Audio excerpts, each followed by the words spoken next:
कैसे हो आप सभी। आशा करती हूँ सभी अच्छे होंगे, स्वस्थ होंगे।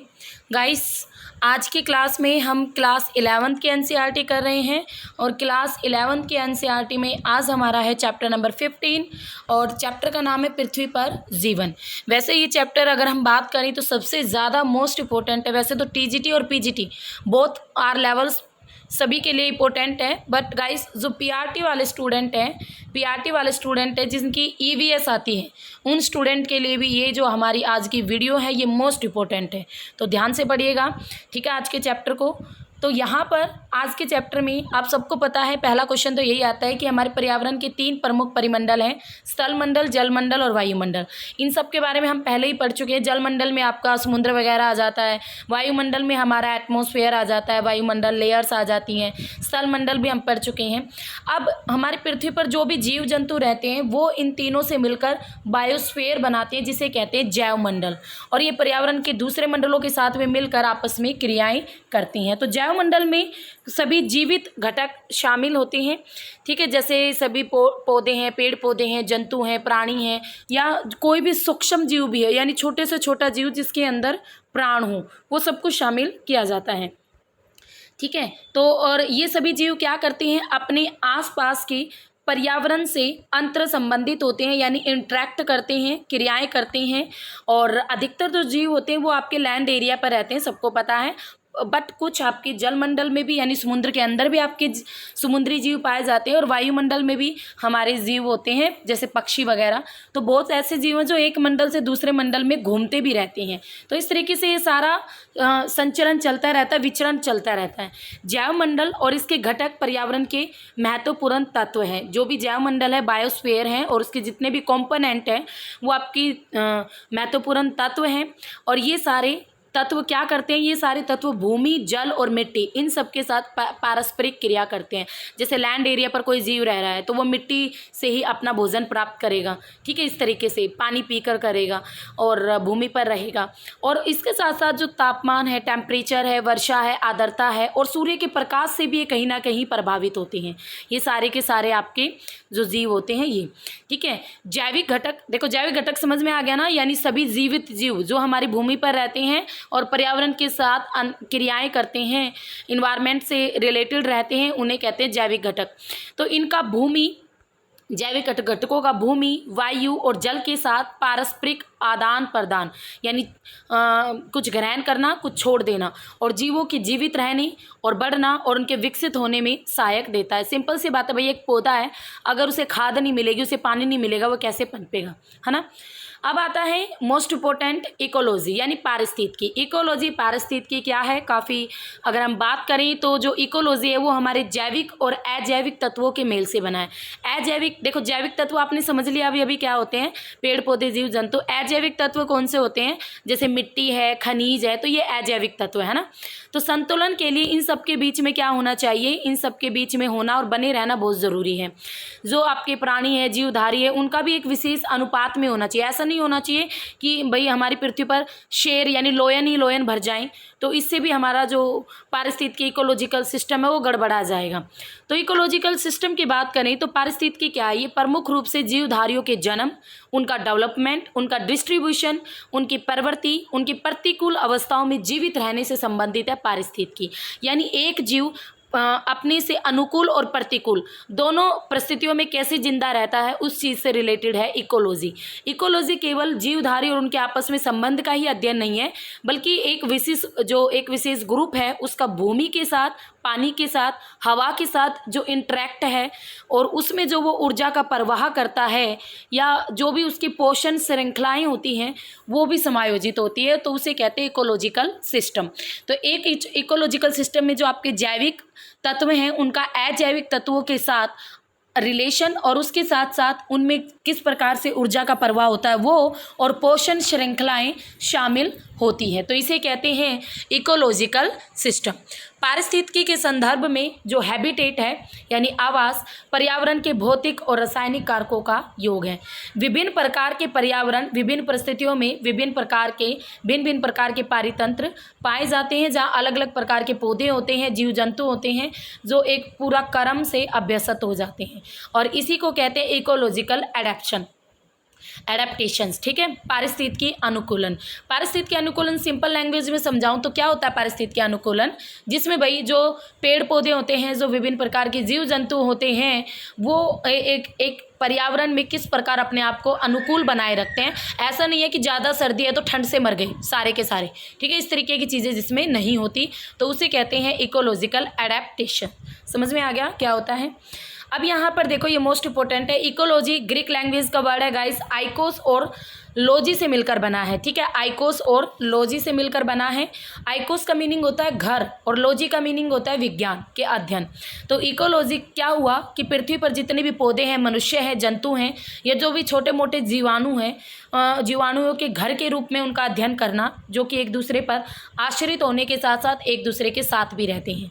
जर्मन प्राणी शास्त्र थे अर्नस्ट हैक्ल, ये पीआरटी वाले स्टूडेंट का बार बार क्वेश्चन आता है ईवीएस में, ये अर्नस्ट हैक्ल, जिन्होंने सबसे पहले 1869 में आइकोलॉजी शब्द का यूज़ किया था, ठीक है। आइकोलॉजी शब्द का यूज़ 1869 में अर्नस्ट हैक्ल ने किया था, ठीक है, याद रखना। और पारिस्थितिकी के ज्ञाता के रूप में भी ये जाने जाते हैं, पारिस्थितिकी के ज्ञाता के रूप में भी इन्हें जाना जाता है। जीवधारियों, जैविक और अजैविक भौतिक पर्यावरण और घटकों के पारस्परिक संपर्क के अध्ययन को ही पारिस्थितिकी विज्ञान कहते हैं, ठीक है। क्या कहते हैं? पारिस्थितिकी विज्ञान। अतः जीवधारियों का आपस में और उनका भौतिक पर्यावरण से अंतर संबंधों का वैज्ञानिक अध्ययन ही पारिस्थितिकी है, ठीक है। तो जीवधारी जिसमें आपके जैविक और अजैविक दोनों घटक आ जाते हैं, उनका जो पारस्परिक जो संपर्क होगा उसके अध्ययन को ही पारिस्थितिकी विज्ञान कहेंगे। जीवधारियों का आपस में और उनका भौतिक पर्यावरण से अंतर संबंधों का वैज्ञानिक अध्ययन ही पारिस्थितिकी कहलाता है, ठीक है, इकोलॉजी कहलाता है। तो इसको आप ध्यान रखना। नेक्स्ट आता है टाइप ऑफ इकोसिस्टम्स, यानी पारितंत्र के प्रकार। तो पारितंत्र आपका दो प्रकार का होता है, एक होता है स्थलीय और एक होता है जलीय, ठीक है। एक होता है स्थलीय यानी टेरेस्ट्रियल, और दूसरा होता है एक्वाटिक, यानी वैसे भी जो जानवर पानी के अंदर रहते हैं उन्हें हम एक्वाटिक एनिमल कहते हैं ना, इस तरीके से। तो स्थलीय पारितंत्र को पुनः बायोम में बांटा जाता है। जो भी आपके लैंड पर रहते हैं उनको बायोम में दोबारा से डिवाइड किया जाता है। और बायोम क्या होते हैं? ये आपके पौधे और प्राणियों का एक ग्रुप होता है और एक बहुत बड़े एरिया पर पाया जाता है, एक बहुत बड़े भौगोलिक एरिया पर इसे ये पाया जाता है, ठीक है। एक बहुत बड़ी भौगोलिक एरिया पर ये पाया, जैसे हम पृथ्वी पर बात करें तो पृथ्वी पर आपके बहुत अलग अलग बायोम हैं, उनकी सीमा का निर्धारण किससे किया जाता है? जलवायु से और अपक्षय संबंधित तत्वों से, यानी मिट्टी है, वायु है, हवा है, तो इनसे, ठीक है। तो विशेष परिस्थितियों में जो पौधे हैं और जंतु हैं उनके बीच जो इंटरेक्ट होता है उसके कुल योग को बायोम कहते हैं। सिंपल चीज़ में बताऊँ ना, क्या होता है बायोम? एक बड़ा सा एरिया, उसके अंदर जो भी पेड़ पौधे हैं, जो भी जीव जंतु हैं, उनके आपस में उस पर्टिकुलर उसी एरिया में जो उनके बीच इंटरेक्ट होगा उसे कहेंगे बायोम। इसमें वर्षा, तापमान, आर्द्रता और मिट्टी जैसे अवयव भी शामिल होते हैं। संसार के कुछ प्रमुख पारितंत्र जैसे वन पारितंत्र, घास पारितंत्र, आपका मरुस्थल पारितंत्र और टुंड्रा पारितंत्र, ये सारे के सारे आपके पारितंत्र के प्रकार हैं। जैसे जलीय पारितंत्र की बात करें तो उसमें आपका समुद्र पारितंत्र आ जाएगा और ताज़ा पानी का पारितंत्र आ जाएगा। समुद्री पारितंत्र में आपके गाइस जो महासागरीय हो जाते हैं, ज्वार नदमुख हो जाता है, परवाल भित्ति, कोरल रीफ हो जाती है, इन सबको शामिल कर देंगे हम। जलीय पारितंत्र यानी ताज़े पानी में हम नदियों को, झीलों को, तालाब को, कच्छ, दलदल, ये सभी शामिल हो जाते हैं। तो इस तरीके से इनको अलग अलग पार्ट्स में डिवाइड किया जाता है। नेक्स्ट आता है structure and functions of ecological system. पारितंत्र की संरचना में वहाँ उपलब्ध पौधे और जंतुओं की प्रजातियों का, जो उनकी प्रजातियां होती हैं उनका वर्णन भी सम्मिलित होता है, ठीक है। यानी जो पौधे हैं उसकी अलग अलग जो स्पाइसीज होती है, जो प्रजातियां होती हैं, उनको भी शामिल किया जाता है। यह उनके इतिहास, वितरण और उनकी संख्या को भी वर्णित करता है। संरचना की दृष्टि से सभी पारितंत्र में जैविक और अजैविक कारक होते हैं, ठीक है। सभी पारितंत्र में जैविक और अजैविक कारक होते हैं। अजैविक यानी भौतिक, अजैविक को क्या कहेंगे? भौतिक यानी अबायोटिक फैक्टर्स। इनमें आपके भौतिक यानी तापमान, वर्षा, सूर्य का प्रकाश, आर्द्रता, मिट्टी की स्थिति, ठीक है, ये सब कुछ शामिल होगा। और उसके अलावा अजैविक को अकार्बनिक तत्व भी कहते हैं। तो अकार्बनिक तत्व में आएंगे आपके कार्बन डाइऑक्साइड गैसेज आ जाएंगी, नाइट्रोजन, कैल्शियम, फास्फोरस, पोटाशियम, इन सबको शामिल किया जाएगा। दूसरी ओर बात करें जैविक फैक्टर यानी बायोटिक फैक्टर, तो इसमें वो चीज़ें आएंगी जिनमें जीवन होगा, जैसे उत्पादक यानी हरे पौधे, उपभोक्ता खाने वाले, प्राथमिक, द्वितीयक, तृतीयक उपभोक्ता, अपघटक, इनमें सब में वो चीज़ें आएंगी, वो जीव आएंगे जिनमें जीवन पाया जाता है। तो उत्पादकों में सभी हरे पौधे शामिल होते हैं जो कि आपकी प्रकाश संश्लेषण की क्रिया के द्वारा अपना भोजन बनाते हैं। आप इस डायग्राम को थोड़ा ध्यान से देखोगे ना, आपको चीज़ें समझ में आ जाएंगी। तो यहाँ पर देखो, सबसे पहले सूर्य से सौर ऊर्जा ली हरे पौधों ने, तो हरे पौधों को कहते हैं उत्पादक, क्योंकि सबसे बेस लेवल का काम यही करते हैं। और मिट्टी से ये अपनी पोषण तत्व ग्रहण करते हैं। हरे पौधे मिट्टी से जितना कुछ इन्होंने पोषक तत्व लेने होते हैं सब कुछ मिट्टी से लेते हैं। सूर्य से सौर ऊर्जा ली, और उसके बाद प्राथमिक उपभोक्ता यानी जो शाकाहारी लोग हैं वो हरे पौधों को खाते हैं, ठीक है, यानी उनसे अपना भोजन प्राप्त करते हैं। उसके बाद जो द्वितीयक उपभोक्ता यानी मांसाहारी, वो डिपेंड होते हैं प्राथमिक उपभोक्ता पर, ठीक है। प्राथमिक उपभोक्ता वालों को भी खा जाते हैं और हरे पौधों को भी खाते हैं द्वितीयक उपभोक्ता यानी मांसाहारी वाले। तृतीयक उपभोक्ता यानी शीर्ष मांसाहारी, तो ये डिपेंड होते हैं गाइस द्वितीयक पर भी और प्राथमिक पर भी, दोनों पर होते हैं। और इन तीनों के यानी प्राथमिक उपभोक्ता, द्वितीयक और तृतीयक, इन तीनों के जब ये मर जाते हैं तो इनके जो मृत अवशेष हैं उनको खाते हैं अपघटक। कौन खाते हैं? अपघटक। तो ये इस तरीके से एक इकोलॉजिकल सिस्टम बन जाता है, यानी ये भी मरकर आखिरी में अपघटकों के द्वारा ख़त्म कर दिए जाते हैं और फिर मिट्टी बन जाते हैं, और मिट्टी से फिर दोबारा यहाँ पर आ जाते हैं, और फिर इस मिट्टी में हरा पौधा उगता है जो सूर्य से ऊर्जा प्राप्त करके फिर दोबारा से ये, इसे कहते हैं फूड चेन। क्या कहते हैं? आहार श्रृंखला यानी फूड चेन। यहाँ पर देखो आप, जैसे प्रथम श्रेणी के उपभोक्ताओं में क्या क्या आएगा, तो आपने उत्पादक में तो आपके हरे पौधे आ जाएंगे सिंपल। प्रथम श्रेणी के उपभोक्ताओं में बात करें तो यहाँ पर आपके शाकाहारी जंतु आएंगे, यानी जो मांस मछली नहीं खाते, जैसे हिरन हुआ, बकरी हुआ, चूहे हैं, ये सभी पौधों पर ये जीव शामिल होते हैं। तो एग्जाम में पीआरटी वालों का तो इसी तरीके से क्वेश्चन आता है कि बताइए भाई जो हिरन है वो कौन सा उपभोक्ता है, यानी या निम्न में से प्राथमिक उपभोक्ता में किसे शामिल किया जाता है, तो हिरन, बकरी, चूहा, इन सबको। द्वितीयक उपभोक्ता की बात करें तो इसमें आपके मांसाहारी जीव आते हैं, जैसे सांप हो गया, बाघ हो गया, शेर हो गया, ठीक है। तो द्वितीयक उपभोक्ता में मांसाहारी सांप, बाघ, शेर ये आ जाएगा। और कुछ मांसाहारी जो दूसरे मांसाहारी जीवों पर निर्भर करते हैं, इन्हें कहते हैं हम टॉप लेवल के, ठीक है, टॉप लेवल के होते हैं। टॉप लेवल के ये मांसाहारी होते हैं, जैसे बाज और नेवला, ये आपके जैसे भाई कोई बाघ मर गया, कोई शेर मर गया, तो बाज और नेवला उनको भी खा जाते हैं। आखिरी होते हैं अपघटक, ये वो होते हैं जो मरे हुए जीवों पर निर्भर करते हैं, यानी कोई जीव मर गया, जैसे कोई कौवा मर गया, कोई गिद्ध मर गया, उनमें फिर वो जब सड़ जाता है तो उनमें कीटाणु पड़ जाते हैं और उन कीटाणुओं को खाकर अपना पेट भरते हैं, उन्हें कहते हैं अपघटक, ठीक है। तो ये टोटली रूप से जो भी सूक्ष्म जीव मर जाते हैं ना, जो भी मर जाते हैं तो उन्हें ये सूक्ष्म जीव पैदा होते हैं और खा जाते हैं, और उसके बाद ये जो सूक्ष्म जीवाणु हैं ये उन मृतकों को अपघटित कर उन्हें सरल पदार्थों में परिवर्तित कर देते हैं और फिर बाद में दोबारा सब कुछ मिट्टी बन जाता है। तो गाइस यहाँ पर देखें प्राथमिक उपभोक्ता, जो आपके प्राथमिक उपभोक्ता है वो किस पर निर्भर है? उत्पादक पर निर्भर है। प्राथमिक उपभोक्ता हमारे उत्पादक पर निर्भर है, उत्पादक यानी हरे पौधे, जबकि प्राथमिक उपभोक्ता द्वितीय उपभोक्ताओं के लिए भोजन बनते हैं। प्राथमिक वाला दूसरों वालों के लिए भोजन बनेगा, दूसरे वाला फिर तीसरे वालों के लिए भोजन बनेगा। और अपघटक क्या होता है? ये हर लेवल के जितने भी मरे हुए होते हैं जीव उनको खाकर अपना भोजन बनाते हैं। तो ये अपघटक जिन्हें मृतकों के विभिन्न पदार्थ कार्बनिक और अकार्बनिक अवयव और मिट्टी की उर्वरता के लिए पोषक तत्वों में बदल देते हैं, ठीक है। तो जब ये उनको खा जाते हैं तो बाद में क्या करते हैं? मिट्टी के पोषक तत्वों में इन्हें बदल देते हैं।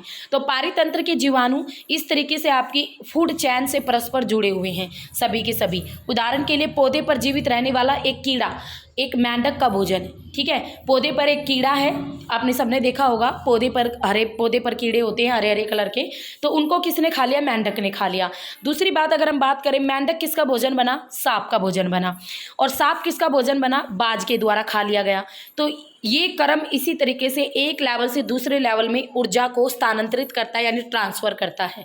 हरे पौधे ने अपनी ऊर्जा कीड़े में गई, कीड़े की ऊर्जा मेंढक में गई, मेंढक की ऊर्जा सांप में गई, सांप की ऊर्जा किस में गई? बाज में गई। तो इस प्रकार से ये एक फूड चेन बन जाती है, इसे कहते हैं फूड चेन, ठीक है। तो खाद्य श्रृंखला की ये प्रक्रिया आपकी एक लेवल से दूसरे लेवल पर ऊर्जा के स्थानांतरण करती है, इसे कहते हैं फ्लो ऑफ एनर्जी यानी ऊर्जा प्रवाह।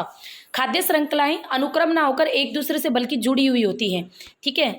उदाहरण है एक चूहा जो आपके भोजन पर निर्भर है, अन्न पर निर्भर है, अनेक द्वितीय उपभोक्ताओं का भोजन है, यानी मांसाहारियों का भोजन है। और तृतीयक लेवल के जो मांसाहारी होते हैं वो अनेक द्वितीयक लेवल के जो जीव होते हैं उनको खाकर अपने भोजन बनाते हैं। तो प्रत्येक मांसाहारी जीव एक से अधिक प्रकार के शिकार पर निर्भर करता है। परिणाम स्वरूप जो आपकी फूड चेन है वो आपस में एक दूसरे से जुड़ी हुई है। तो प्रजातियों के इस प्रकार जुड़े होने को ही हम फूड वेब कहते हैं। यानी ये जो अलग अलग जीवों की प्रजातियां हैं ये अलग अलग प्रकार से एक दूसरे के साथ जुड़ी हुई है, तो इन्हें ही कहते हैं फूड वेब। ठीक है, याद रखना, इन्हें क्या कहते हैं? Food web. ओके, अब इसके बाद सामान्यतः दो प्रकार की आपकी फूड चैन होती हैं। एक होती है ग्रेजिंग फूड चैन, एक होती है डिट्रिटस फूड चैन, यानी चराई खाद्य श्रृंखला और अपरदत्त खाद्य श्रृंखला। चराई खाद्य श्रृंखला की बात करें तो ये पौधों से आरंभ होकर मांसाहारी तक जाती हैं। ठीक है, पौधों से आरंभ होगी यानी हरे पौधों से आरंभ होगी और फिर मांसाहारी तक चली जाती है, यानी जो जीव हरे पौधों को जो अन्य जीवों को खा जाते हैं तो वहाँ तक भी पहुँच जाती है चराई वाली। सिंपल सी बात है गाइस, हरा पौधा था, वो खुद पौधा था, उसको प्राथमिक वाले ने खाया तो वो उसके अंदर चला गया, प्राथमिक वाले को द्वितीयक वाले ने खा लिया, द्वितीयक को तृतीयक वाले ने खा लिया। तो इस प्रकार वो जो चराई खाद्य श्रृंखला कहाँ तक पहुँच गई? थर्ड लेवल तक पहुँच गई, जिसमें शाकाहारी मध्यम स्तर पर है। शाकाहारी मध्यम स्तर पर है। हर स्तर पर ऊर्जा का हार्श होता है। जैसे जैसे हर लेवल पर आगे बढ़ते चले जाते तो ऊर्जा का हार्श होता चला जाता है, जिसमें शोषण, उत्सर्जन और विघटन प्रक्रियाएं शामिल होती हैं। तो खाद्य श्रृंखला में आपके 3 से 5 लेवल होते हैं। कितने लेवल होते हैं? 3 से 5 लेवल होते हैं और हर लेवल पर आपकी जो ऊर्जा है वो कम होती चली जाती है। ठीक है, ये माना जाता है कि एक लेवल से दूसरे लेवल पर ऊर्जा का केवल 10% ही पहुँचता है। मानो आपके यहाँ पर 1000 कैलोरी पहुँच रही है तो आगे 100 पहुँचेगी, फिर अगले लेवल पर 10 पहुँचेगी, अगले लेवल पर 1 पहुँचेगी। तो 10वां भाग ही आगे स्थानांतरित होता है किसका? एनर्जी का। ठीक है, तो अपरदत्त खाद्य श्रृंखला चराई खाद्य श्रृंखला से प्राप्त मृत पदार्थों पर निर्भर है। जो आपकी अपरदत्त वाली है ना, ठीक है, अपरदत्त वाली मरे हुए पौधों पर निर्भर है और इसमें कार्बनिक पदार्थों का जो अपघटन होता है वो शामिल किया जाता है। नेक्स्ट आता है गाइस टाइप ऑफ बायोम्स, यानी आपके बायोम्स के प्रकार। बायोम का अर्थ क्या है ये सब कुछ हम पढ़ चुके हैं, मैं आपको बता चुकी हूँ। एक पर्टिकुलर एरिया में एक विशेष प्रकार की जो जीव जंतु होते हैं, पेड़ पौधे होते हैं, उनकी प्रजातियों को कहते हैं बायोम। और हमारी भूमि पर अलग अलग बायोम है, वन बायोम, मरुस्थलीय बायोम, घास भूमि, जलीय बायोम, उच्च प्रदेशीय बायोम। तो इस प्रकार के अलग अलग बायोम्स हैं। और ठीक है, यहाँ पर एक टेबल आएगी आगे, उस टेबल में इसको बिल्कुल डिटेल से बताया गया है। ये है वो टेबल। तो पहले मैं आपको ये टेबल ही दिखा देती हूँ। ये है संसार के प्रमुख बायोम। तो बायोम की बात करें तो सबसे पहले वन बायोम को यहाँ पर डिस्क्राइब किया गया है।